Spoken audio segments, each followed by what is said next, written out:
Hello and welcome to my channel. I'm Tiffany, your child librarian turned homeschool mom. And in this video, we're going to be looking at the original Disney Cinderella. Now, watching this film, on top of watching things like the Rodgers and Hammerstein's Cinderellas, and things like this film, As in Ever After. Yes, I'm reviewing it. It's sitting here. And things like Ella Enchanted, or the live-action remake of this film. In modern standards, this is not very good. To put it bluntly. Watching this on top of all of these other films, these other Cinderella stories based on the exact same story, this is the weakest link. It's very blah. The prince does not have much character. In fact, even though I was skimming through it, he doesn't really have a lot of lines in this thing. Doesn't really speak a lot. They barely meet in this thing at all. He doesn't even have a name. His name is Prince Charming. His father is an overgrown man-child, at least has a personality and is ranting and raving along with his vizier, who's trying to keep the king calm and doing his bidding. So, the stepmother has a character. She's evil. She's one of the more decent Disney villains. She's evil. Her stepsisters are obnoxious. And Cinderella herself is the typical pure Disney princess. But compared to even the live-action remake, this film is very dull. However, and this is the film that saved Disney, unfortunately. We probably could have done with Disney going away. Personal opinion, the world would be better off without Disney.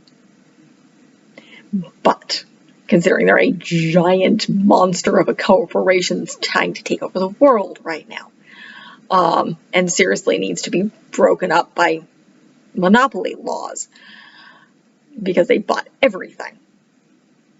And they're just kind of, again, taking over the world and, you know, committing atrocities in places like China. Yes, I reviewed the Mulan. I'm pretty sure I reviewed Mulan. I did not review the live-action remake. I have not seen it, or do I particularly want to.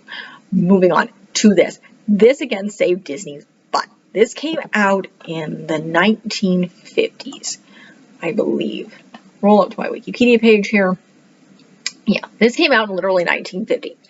And Disney had flop after flop after flop in this case. So they were practically bankrupt. Apparently Pinocchio flopped, Fantasia flopped, Bambi flopped in 42. And this is what was their hit. It became the castle became their icon. So it received 3 Academy Award nominations, including Best Music and Original Song for Bibbidi Bobbidi Boo, which isn't a bad song. But, again, compared to other things like, say, Ever After, or the live-action remake, or the Rodgers and Hammerstein's Cinderellas that I am reviewing and have watched recently, this is just kind of blah. Cinderella and the Prince, the main characters, should be the main characters in this film, do not have much character at all. The Prince is blah. He doesn't have a name. He pretty much, you hear what he wants from other people, and I don't think they ever speak. So it's just bizarre. The king is alive. He's an overgrown man-child who's threatening to kill his vizier if he doesn't get the son married. Unfortunately, this also revealed to me in my memories of Aladdin that they simply took this character and made him Arabic. Yeah. If you want to know, if you haven't seen this in a while and want to remember what the heck the father was like, the king is like in this film, please see the Jasmine's father in Aladdin. They're pretty much the exact same character. They're both short, round, and wear white. I think he wears white. Possibly not, but they're short, round, with white beards and obnoxious and overgrown man children. So, yeah. And the mice have character. The mice are part of the stars of the show. The fairy godmother has character, and I will take this back. I mentioned that Helena Bonham Carter kind of took me out of the previous film. Her rendition is actually not all that bad, considering there is a little bit of goofiness with the fairy godmother in this film. But again, why this is a wonderful classic, and it's part of obviously Disney history. Not that I'm particularly, again, fond of Disney. I'm just stuck reviewing them because they're everywhere and they're pretty much taking over the planet. So you can't review family films without Disney. I have issues with Disney. Unfortunately, I'm still, again, stuck reviewing Disney. So, this is a big part of Disney history. But the film, why I may show it to my daughter, it's not going to be my first pick unless we're looking at the history of various different film renditions of Cinderella, which is a good way to use it. It has a purpose. If you're doing, we're a homeschooling channel, so that's where my mind is at a lot of the times, even though my child is very young. That's where this film would work really well, is if you're doing some reviews and you're looking through various creations of the Cinderella story. Now, most of these, and I'll go over this in another video when I'm talking about the Cinderella stories, these are not based, as a lot of people think, on the Brothers Grimm. This is actually based on a French tale, and I'm going to pronounce this person's last name, Charles Perrault. That's where you get this stuff. It's from his French tale of Cinderella that you get the mice and the fairy godmother. That's where those come from. And possibly the glass slipper. I haven't read that edition yet. We're gonna get there because I'm waiting for it to pick it up at the library. So this, again, why very, very good in an educational sense when looking at Disney history, at Cinderella history, as a film in and of itself, particularly compared to other Disney films, and particularly other Cinderella films, again, based on the same story, this kind of falls flat.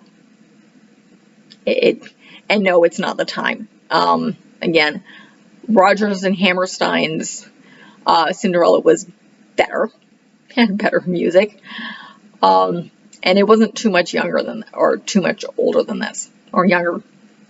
I think it came out in the 60s, so about 10 years older, but still, there are better things. But this saved Disney's butts, for better or for worse. It's pretty. The dresses, the animation's fantastic. It's great for the time. I will not say anything about the animation. The script is just very, very dull for the 2020s. So in this case, the live action remake added to it, because my bigger issue, the prince has no character at all. I'm pretty sure that's the way it is with both Sleeping Beauty and Snow White. Yeah, basically it's the villain's story in most of these. So that's really it for this review. I can't really say much about this film. And no, I don't have a copy of the live action remake at the time. My review of it's over, so I returned it to the library before watching this. So if you like what you see, be sure to check it out. I have a bunch of Cinderella renditions I'm going to be doing, if you're watching this shortly after it comes out. I have more princess-related stuff coming early in 2023, where I'm covering the Princess Diaries and a bunch of other princess-related stuff to go with that, along with, of course, a whole bunch of Cinderella stuff. So I'm doing some Cinderella renditions here. Also, be sure to check out the rest of what I've got. I do teen stuff, I do kids picture books, I do family films, I do more educational stuff as well. We do some travel stuff. I will be getting into more reviewing of possibly various subscription boxes or other educational services as my daughter gets older and we start utilizing those things. So be sure to like and subscribe, check out what I've got, and be sure to look for more. Thank you.